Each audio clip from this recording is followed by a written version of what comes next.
Ok, bienvenue à cette neuvième étape du Kujin,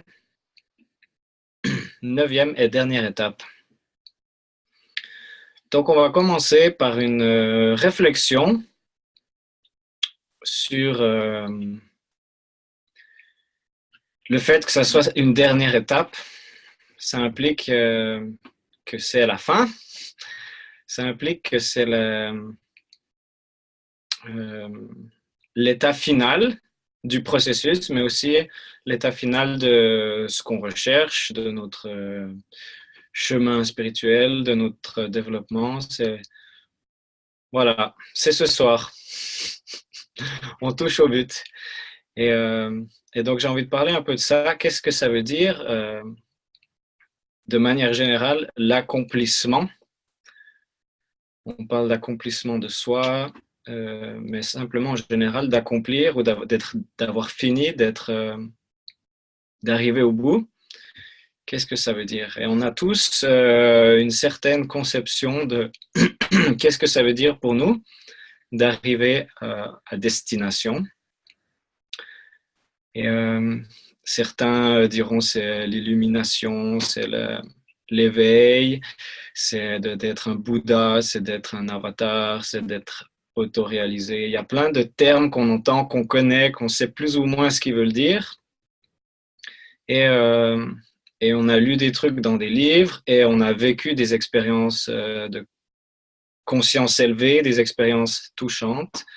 Et, euh, Et donc, on se donne une certaine définition de qu'est-ce que c'est finalement le but, qu'est-ce que c'est après la ligne d'arrivée, qu'est-ce qui se passe.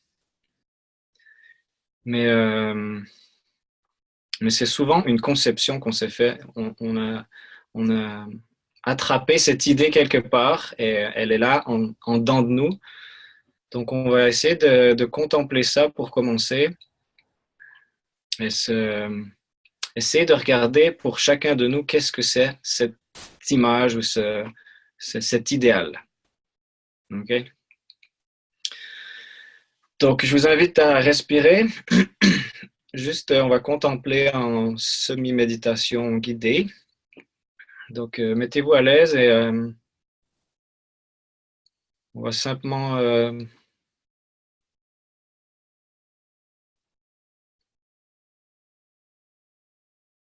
observer à quoi on pense. C'est toujours un bon départ.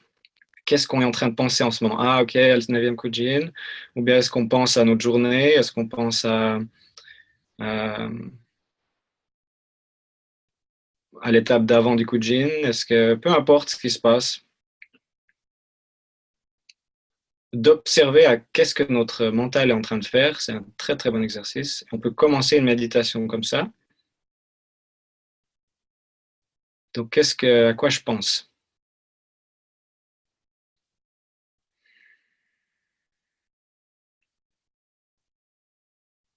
Et souvent, ça calme déjà les pensées, comme un fantôme qui nous hante, mais dès qu'on se tourne, le fantôme, il est plus là, ou bien il s'arrête, il peut plus bouger parce qu'on le voit.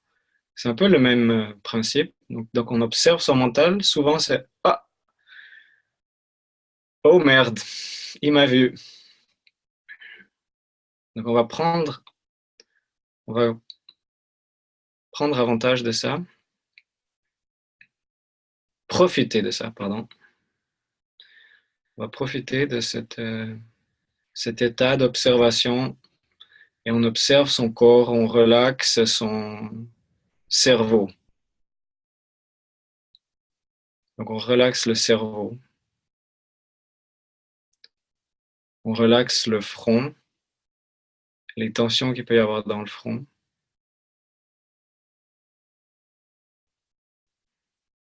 Et on relaxe la mâchoire,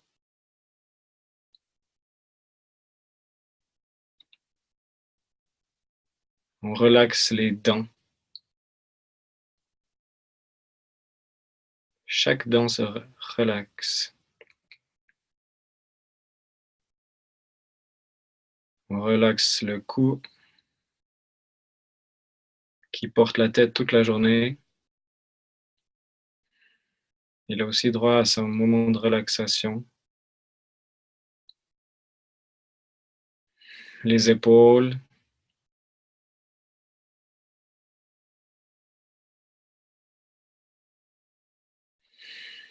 On peut laisser tomber la respiration une deux fois pour, comme si on relaxe les poumons.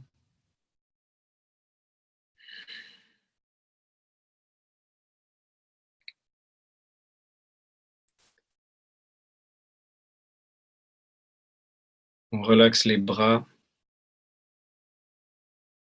et les mains et les doigts.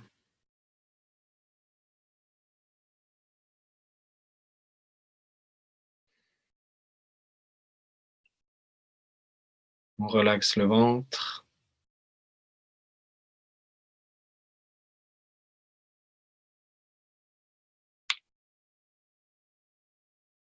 On relaxe les organes génitaux.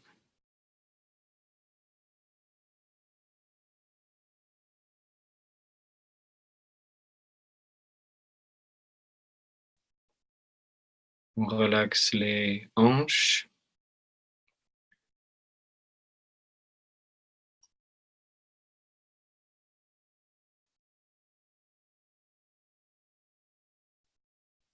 On relaxe les cuisses.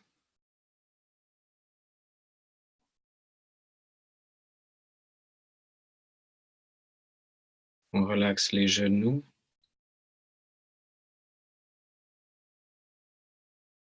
Qui nous portent bravement toute la journée. On relaxe les tibias.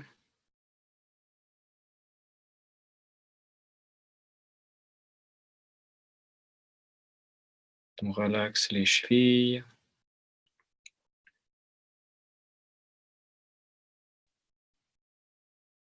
Et on relaxe les pieds.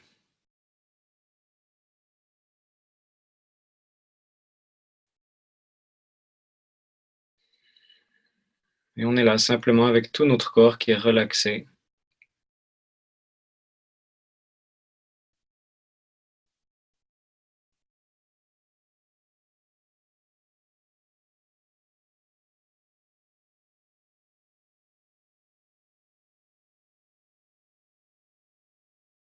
On apprécie.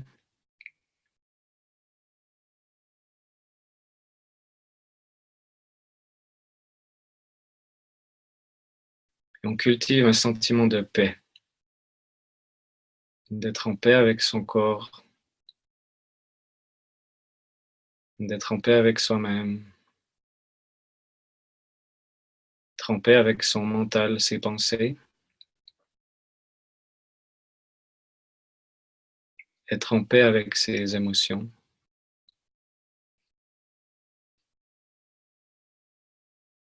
Être juste là à observer.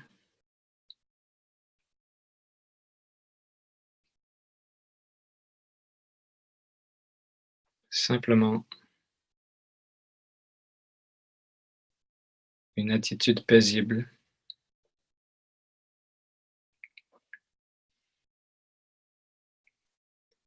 Et on entre dans une paix tangible.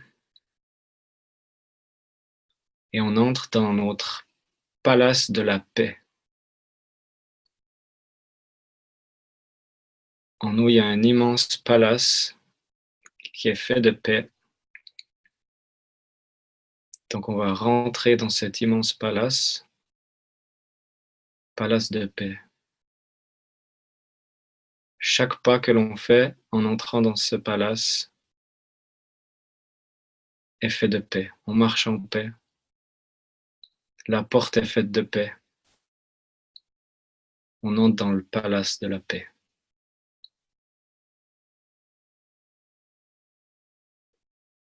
De hautes colonnes de marbre faites de paix. Chaque bruit, chaque sensation sont accompagnés de paix.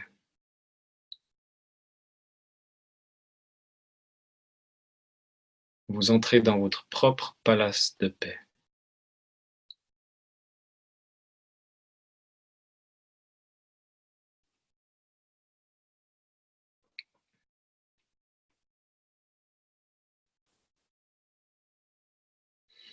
Maintenant, vous ressentez que dans le donjon, dans la plus haute tour de ce palace, vous sentez une lumière qui rayonne, qui vous attire, une lumière pure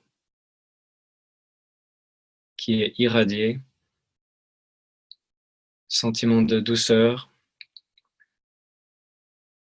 et vous décidez de monter à l'étage. Vous êtes enthousiaste et excité à l'idée d'aller découvrir la source de cette lumière si pure. Et même ce sentiment d'excitation se passe comme sur un velours de paix.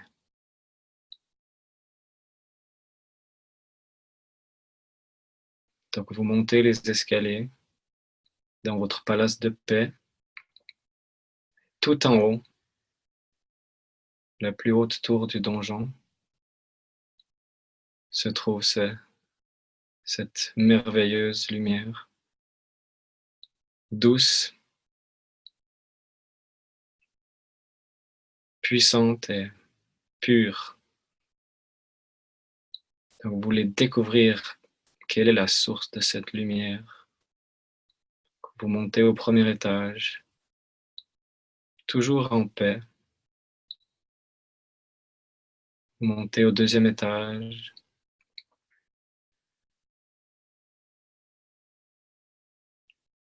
puis au troisième. Vous montez les escaliers et au quatrième étage, vous arrivez à cette tour. Il y a une porte et vous sentez encore plus fort cette énergie qui radie. Vous sentez que cette énergie vous est familière et qu'elle doit venir d'un être pur, d'un être accompli. Vous le sentez.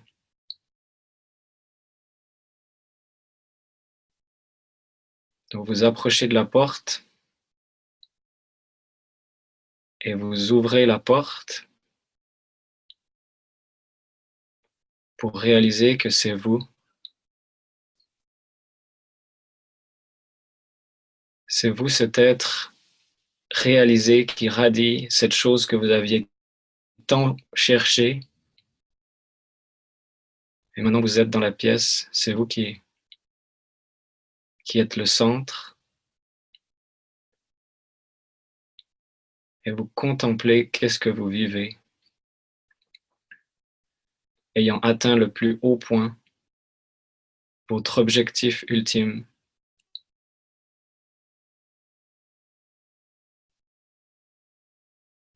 Laissez du temps à votre système pour s'habituer, observez quelles sont les informations qui viennent à vous.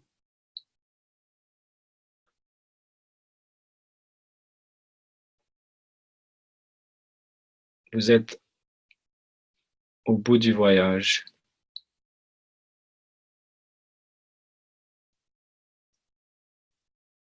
Il n'y a plus rien à faire d'autre, c'est fait.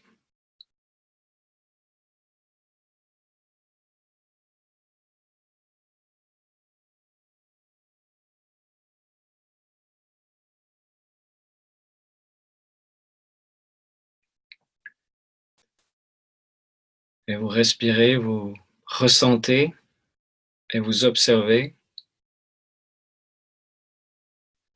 qu'est-ce que ça fait d'être arrivé à destination.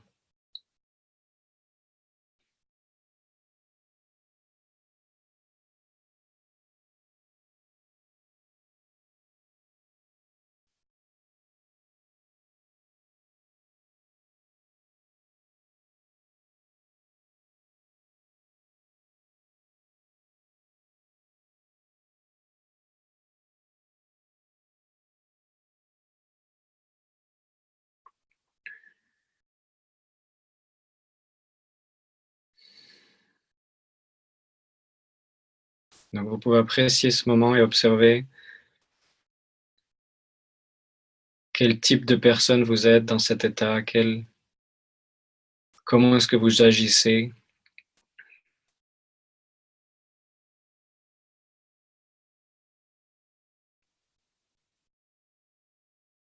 s'il y a des images spécifiques. Juste prendre note de ça, observer, ressentir.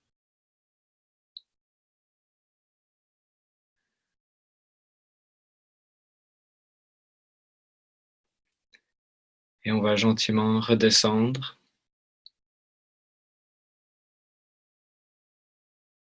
Redescendre au bas de ce palace de paix, votre palace de paix. Vous vous rappelez les escaliers, ce sentiment de paix qui est dans le hall d'entrée.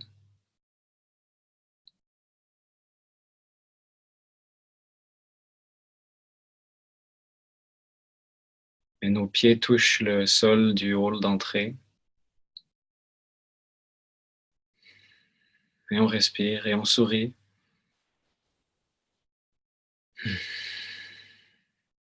Et on revient ici.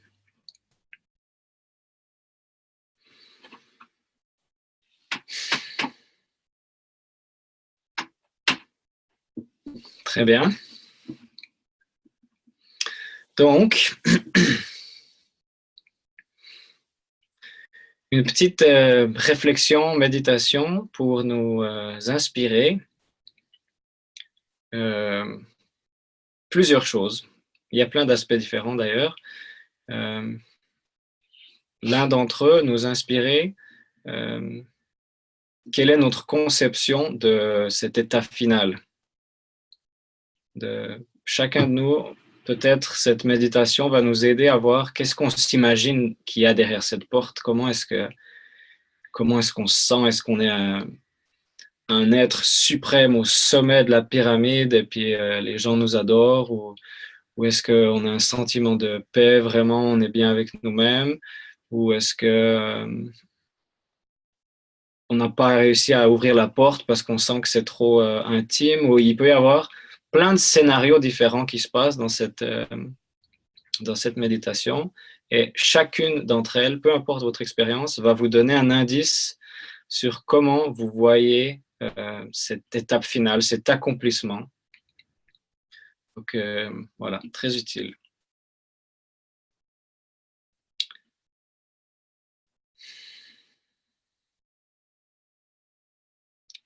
Ok, on va passer aux aspects techniques de cette étape du Kujin. Donc, je vais commencer par le mantra Om. Il faut que j'écrive à tout le monde. Om Arapachana. Dit.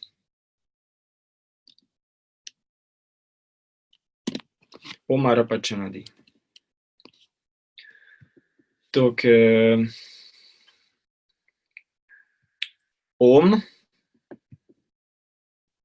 sans définition.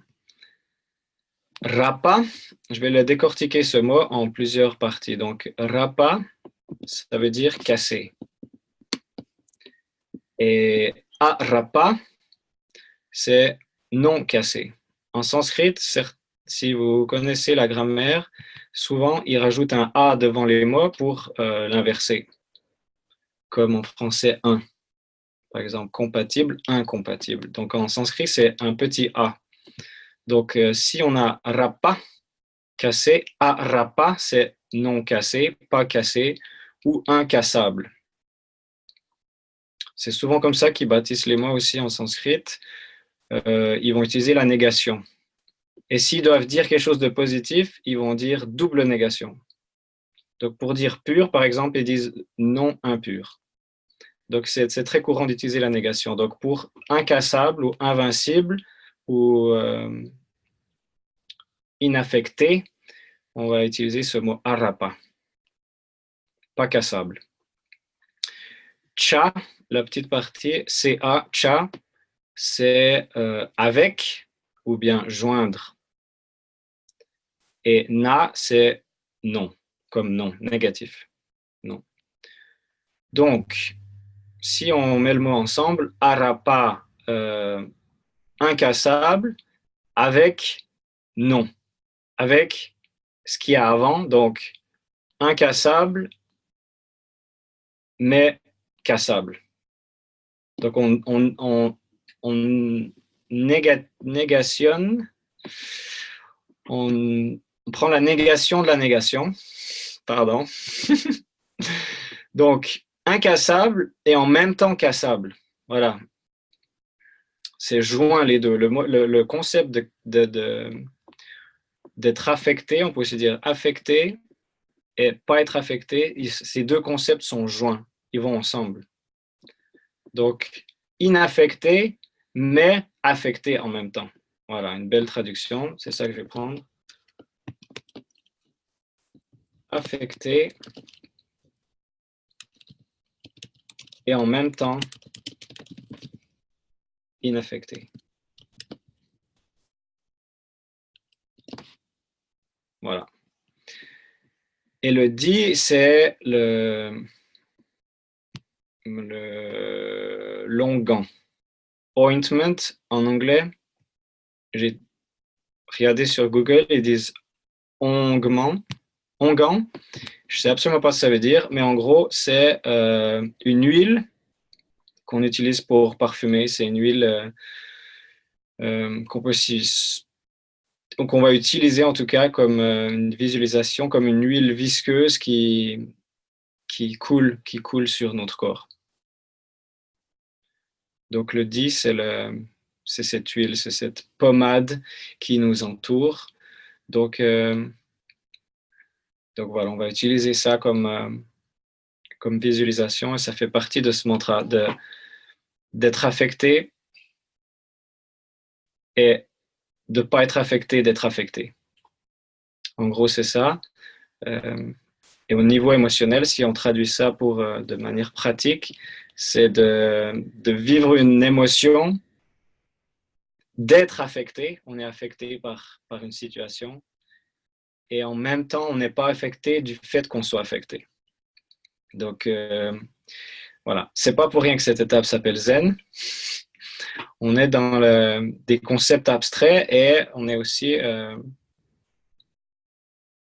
à l'aboutissement du chemin, l'étape spirituelle la plus élevée où les paradoxes apparaissent. Donc on est dans le sujet. Être affecté et en même temps pas être affecté. Et ça va un peu dans l'autre sens aussi. Ne pas être affecté, c'est se laisser affecter. Voilà. Donc on va continuer directement avec le chakra. C'est le chakra de la couronne. Et je vais ressortir mon petit dessin que j'avais fait. Je crois que vous pouvez le voir. Donc j'avais dessiné les 9 chakras pour le Kujin.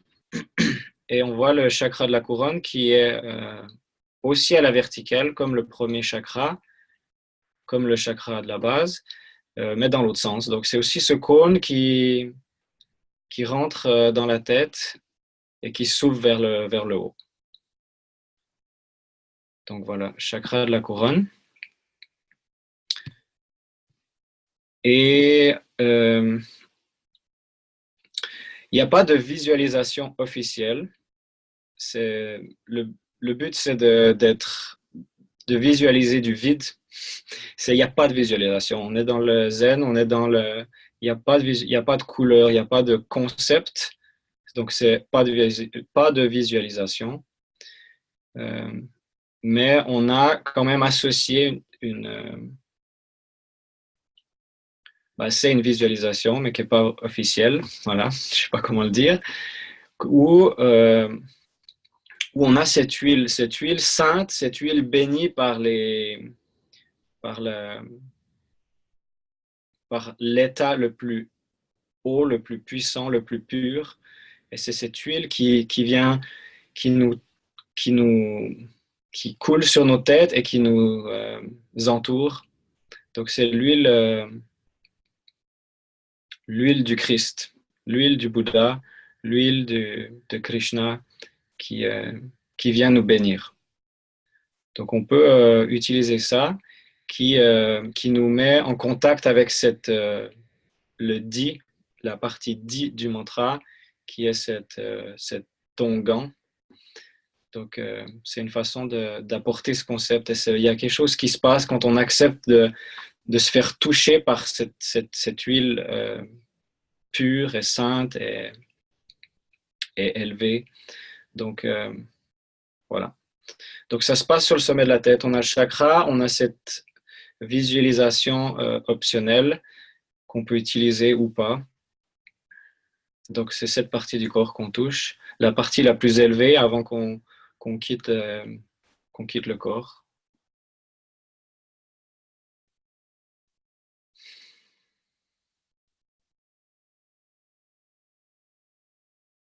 Ouais. Voilà. Donc, on a le mantra, on a le chakra, on a la visualisation qui n'est pas là. Pour le dharma, la sagesse, donc on va dans cette idée-là de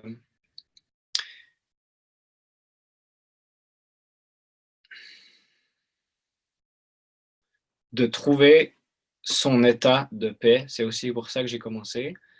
Un état de pure paix, où il n'y a pas de conflit, il n'y a pas de résistance, il n'y a pas de...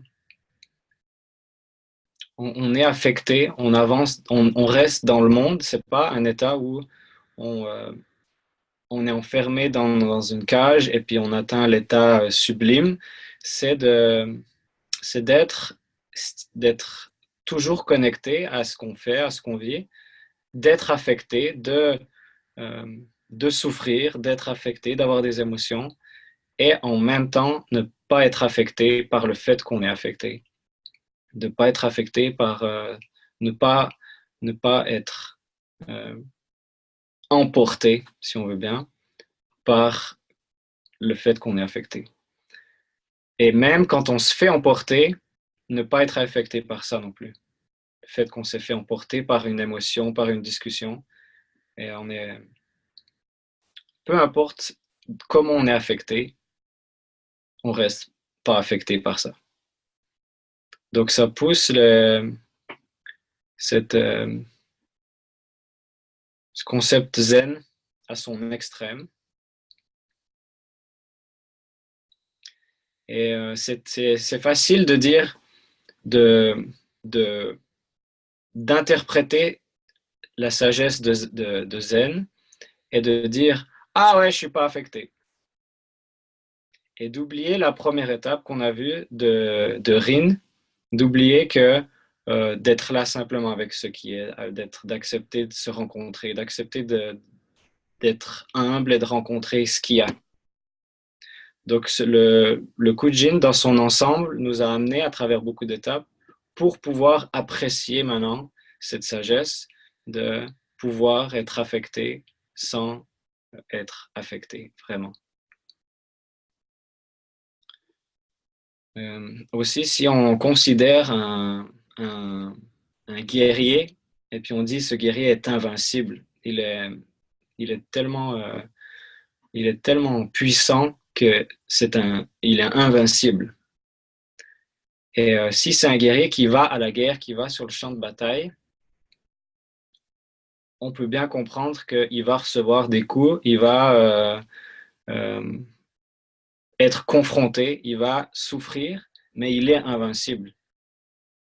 Donc, c'est pas le fait d'être invincible, ça ne veut pas dire ne pas se prendre un coup à gauche, à droite.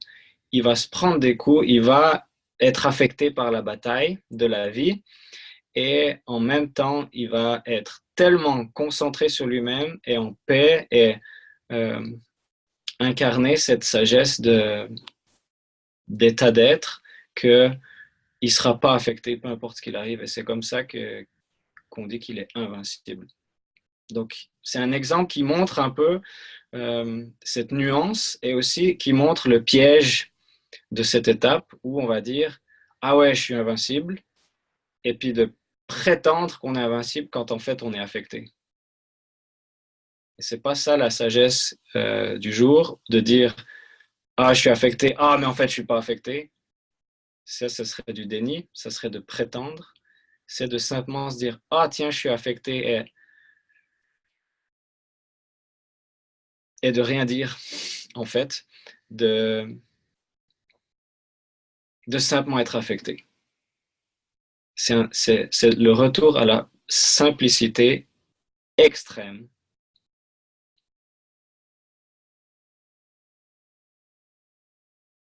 Il y a juste ça qui s'est passé. Je me sens d'une telle... Voilà.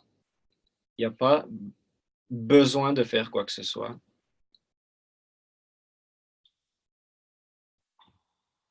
Le fait d'être affecté ne nous affecte pas. On n'a pas besoin de le changer. On n'a pas besoin de le modifier, de le guérir, de l'intégrer, de faire du travail, d'être responsable, d'être telle ou telle façon. Peu importe, voilà.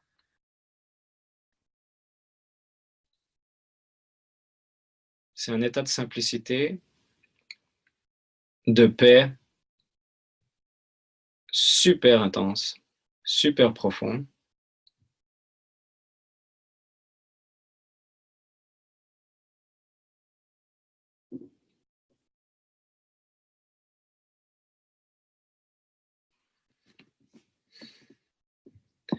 Et qui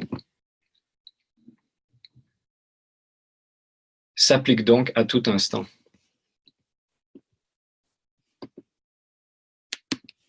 Un autre piège un peu qu'on peut observer durant cette étape, c'est OK, donc dès que j'aurai... Et voilà, c'est trop tard. Dès dès que j'aurai fait ça ou dès que je serai plus accompli, dès que j'aurai intégré, dès qu'on pense comme ça, voilà, c'est trop tard. On est dehors de l'état de zen. Parce que dans zen, on est arrivé. On a, on a atteint et voilà, c'est fait.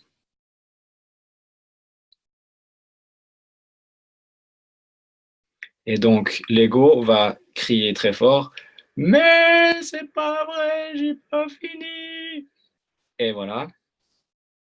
Donc, si ça se passe, eh ben voilà, c'est ça qui se passe. On accepte que notre ego, il pète un câble. Et puis que soit on peut l'observer, soit on est dans l'ego, puis on pète un câble. Vraiment, c'est nous qui pétons un câble. Des fois, on se dit, ah, mon ego, il fait ça, mais des fois, c'est nous qui faisons ça, qui est déprimé, qui crie. Donc, même quand c'est nous qui pétons un câble, eh ben voilà, on est affecté en pétant un câble. C'est la manière qu'on est affecté. Eh ben voilà, mais on n'est pas affecté parce qu'on pète un câble.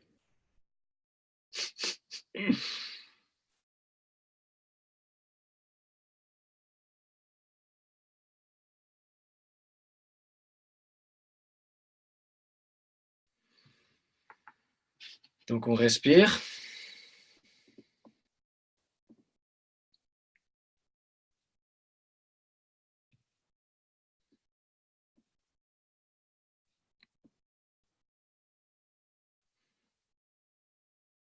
Hmm.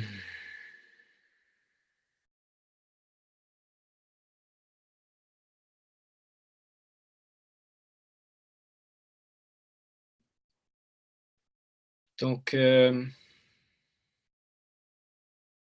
vous propose de pratiquer ensemble.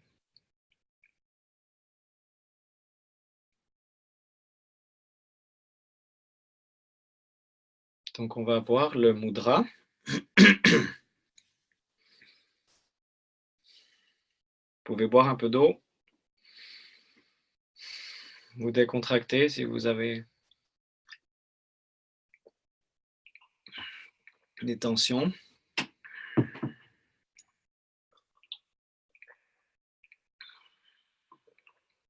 OK, le mudra. Donc, on commence en mettant sa main gauche, comme ça. Donc, le pouce est dans la lignée de l'index. Voilà. Ensuite, on a l'autre pouce qui va venir toucher ce pouce-là. Ouais. Et ensuite, la main va envelopper et créer comme un lit. Je vais mettre un peu plus haut pour qu'on voie. En fait, je vais faire comme ça. Un lit pour la main gauche. Ouais. Donc, une autre façon, on peut faire l'inverse. On va dire la main droite prépare une surface. La main gauche vient se poser et les deux pouces se connectent. Et il y a beaucoup de variantes de ce mudra. Il y a des variantes comme ça, il y a des variantes comme ça, il y a des variantes comme ça. Et j'aime souvent dire que pour celui-là, c'est vraiment à vous de trouver comment est-ce qu'il se pose naturellement. Comment vous le sentez le mieux. Vous pouvez vraiment expérimenter, peut-être ça sera comme ça, et essayer de ressentir. Et il y a un moment donné où il clique. C'est comme si le mudra clique et vous avez trouvé votre mudra du seau d'or, comme on l'appelle. Donc le seau comme un seau, tac, le seau d'or ou le vaisseau d'or. Donc voilà, c'est à vous de trouver votre propre seau d'or. Donc c'est poétique et il y a vraiment une découverte à faire à travers ce mudra de personnel. Donc on va le garder comme ça. Et, et on va pratiquer, faire la pratique avec le mantra.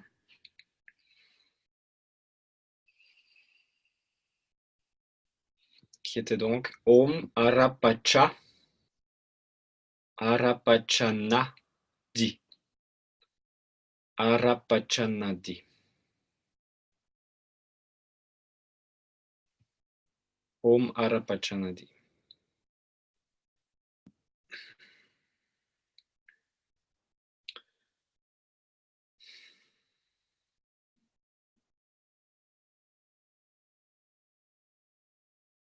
Om Arapachanadi. Donc on commence le mudra et le mantra, simplement, pour qu'on puisse ressentir nos mains aussi. Toujours être conscient de qu'est-ce que ça provoque d'avoir les mains dans cette position. De peut-être jouer un peu avec l'angle, avec, comme j'ai dit, où est-ce que les doigts se joignent. Vraiment être conscient de notre seau d'or.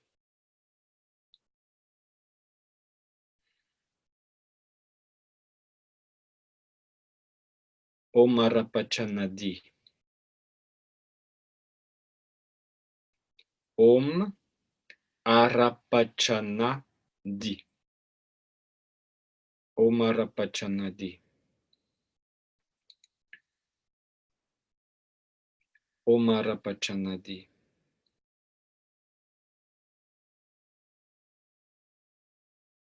Om Arapachanadi.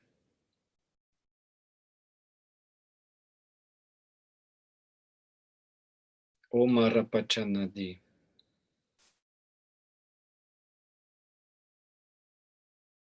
Om Arapachanadi.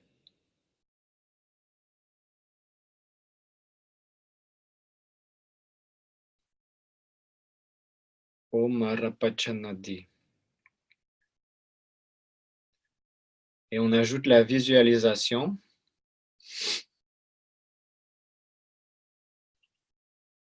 Om Arapachanadi. Om Arapachanadi.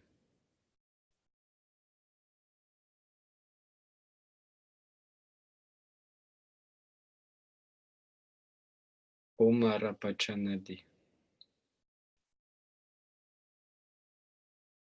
Donc, il n'y a pas de visualisation, mais on l'ajoute quand même. Om Arapachanadi.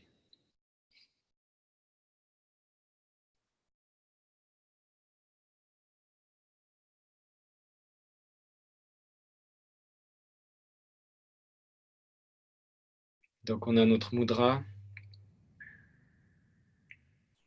on a notre mantra en tête où on le dit, on a la visualisation, on ajoute le chakra de la couronne, Om Marapachanadi. Om Marapachanadi.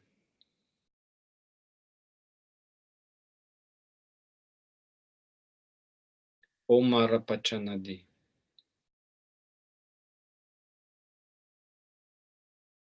Om Marapachanadi.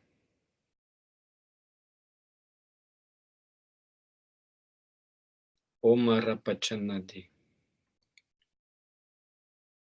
Et on laisse le mantra résonner en dedans de nous et on observe qu'est-ce qui se passe. On a le mudra qui est en place.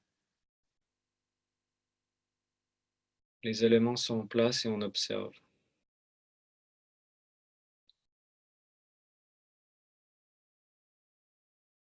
Peu importe ce qui se passe,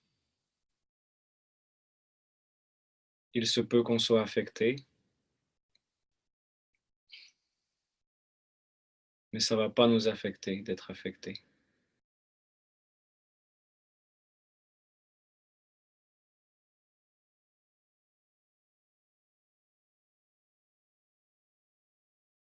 Om Marapachanadi.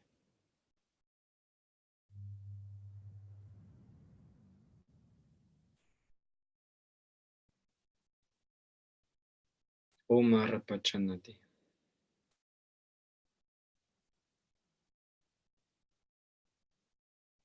Et quand on atteint un état où on n'est pas affecté, on réalise que ça nous affecte.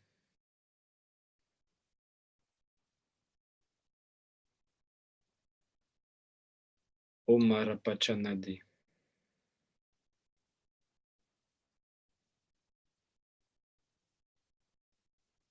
Om Marapachanadi.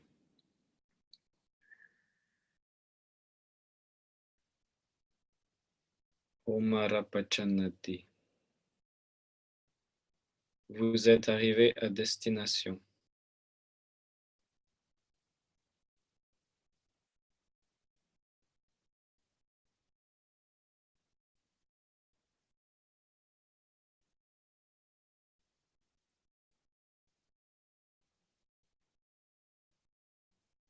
Om Marapachanadi.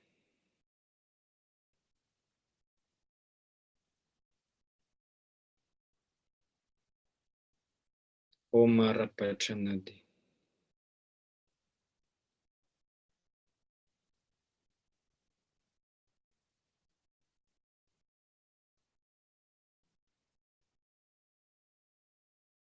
Om Marapachanadi.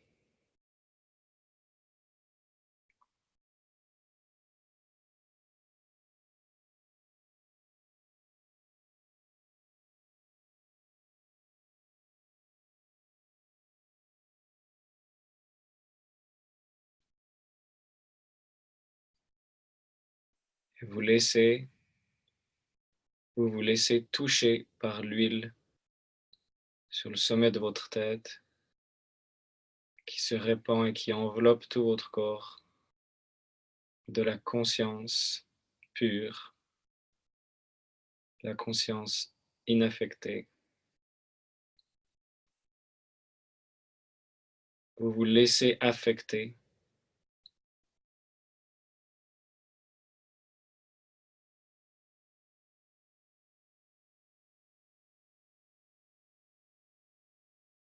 par cette huile qui vous enveloppe, qui coule sur tout votre corps.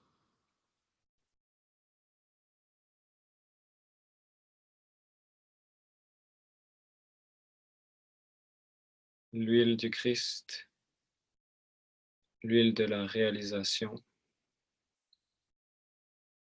l'huile du Bouddha.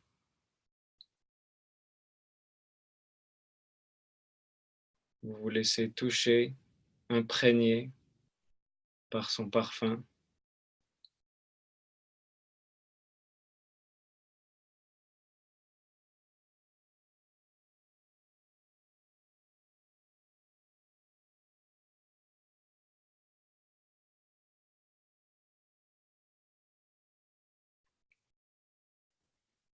Om Arapachanadi.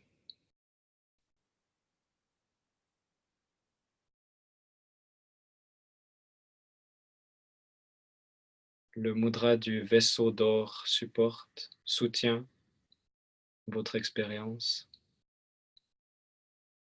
Om Arapachanadi.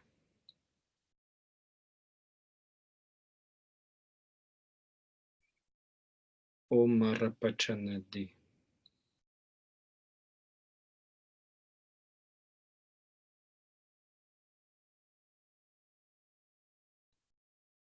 Et vous observez que de cet endroit-là, vous êtes inaffecté, inaffectable, même quand plus tard vous serez affecté.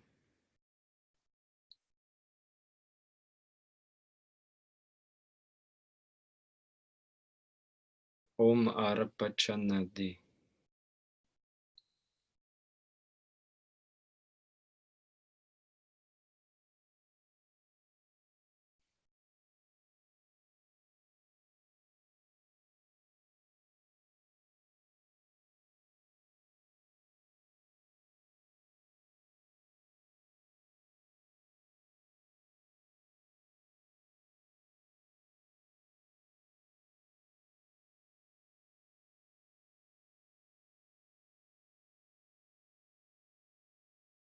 Om Arapachanadi. Vous êtes en vous-même.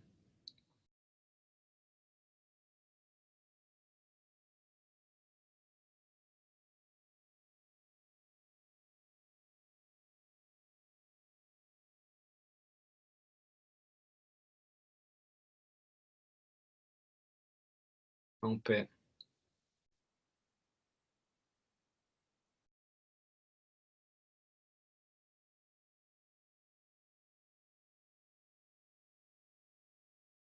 En toute simplicité.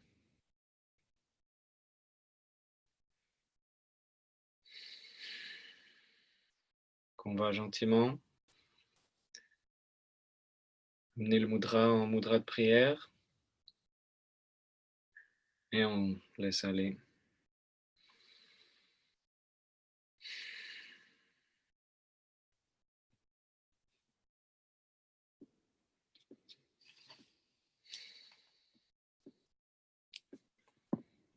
Excellent, très bien.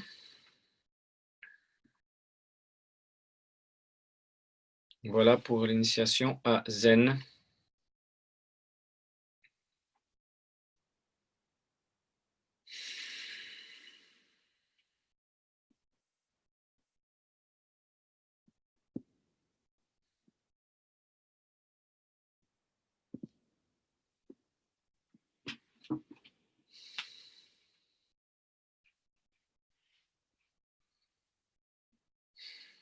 Donc il y a un dernier aspect que j'ai envie de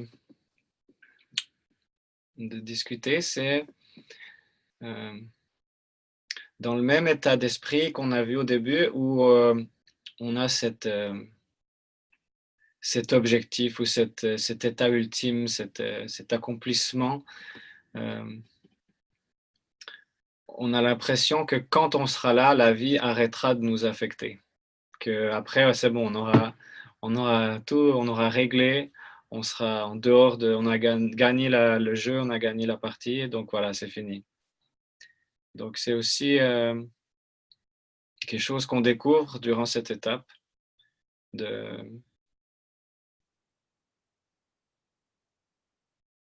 laisser aller un peu cette fausse conception de que quand on aura atteint notre point ultime, la vie arrêtera de nous affecter.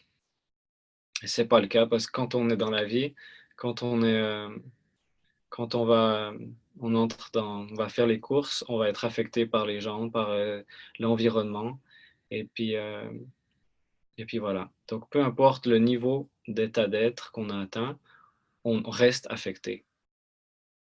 Donc c'est aussi une étape qui va dissoudre un peu cette idée qu'on a de « Ah, un jour, la vie arrêtera de me faire mal. Un jour, la vie arrêtera de m'affecter. » Et donc voilà, on va découvrir une autre façon de concevoir et de vivre cet accomplissement, cet état ultime que l'on recherche consciemment ou inconsciemment.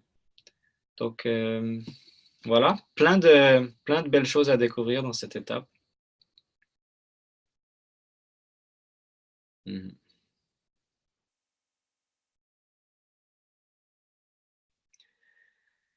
Voilà, petite information pratique. La semaine prochaine, on va clôturer ces